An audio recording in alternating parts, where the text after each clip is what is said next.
Hey, welcome to another innovational production. Today I'm going to be showing you how to make an untippable guitar stand for under $40 that also looks quite good. Now you've got a few options when you're talking about guitar stands. You've got these folding ones and these other folding ones, and you've also got these ones which are the clamps that you affix to a wall. Now, out of all those ones, I think these ones are probably the most stable because you are fixing it to a wall and you're not likely to knock it over unless you push it really hard. Now, this guitar stand here is not going to be very portable. It's meant to be used at home, not to be brought around with you on gigs or anything like that.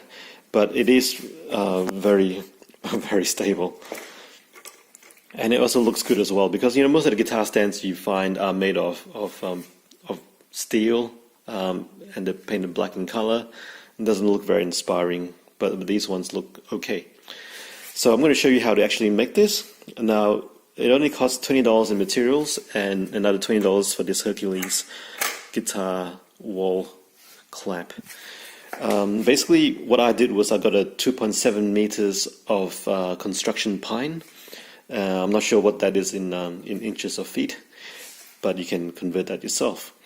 So I got 2.7 meters of this 90 millimeters by 45 millimeter construction grade pine. What that means is that this pine is actually used for constructing like houses, so it's quite strong. So what I did was cut this 2.7 meters into 5 pieces, so it's only 4 cuts you need to make. The ones down here are 40 centimeters each, and then this one is the remaining 1.1 meters tall. So basically you need a saw to cut it. Once you've cut it, you can actually glue this together with construction glue and clamp it together.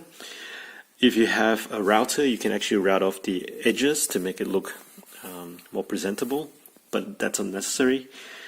You can sand this one as well, sand this one off, and also route it if you've got a router. If you haven't, just cut it and fix it.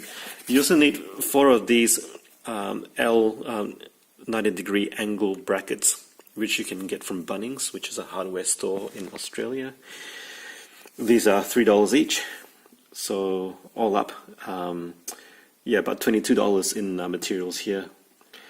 So what I've done here is I've actually screwed the hole in here all the way through the wood, and I've used a nut and a bolt to make it completely stable. All the other ones are just normal wood screws. I've screwed into the wood here and screwed into the post here. That's it. It's a fairly basic build, wouldn't take you long at all, and I'll just demonstrate it being used. Okay, so here's my Takamine guitar. Put it here. When it goes down, it clamps shut, so you can't actually move that. And this actually is sitting on the platform. So this piece of wood here at the top, the post, is not actually bearing all the weight of the guitar, which is pretty good. It means that it's not going to be strained, even though if it's strained and carrying the entire weight of the guitar, this bit can handle it. So yeah, here we go. DIY guitar stand for under $40, and it's pretty much untippable. Thanks for watching.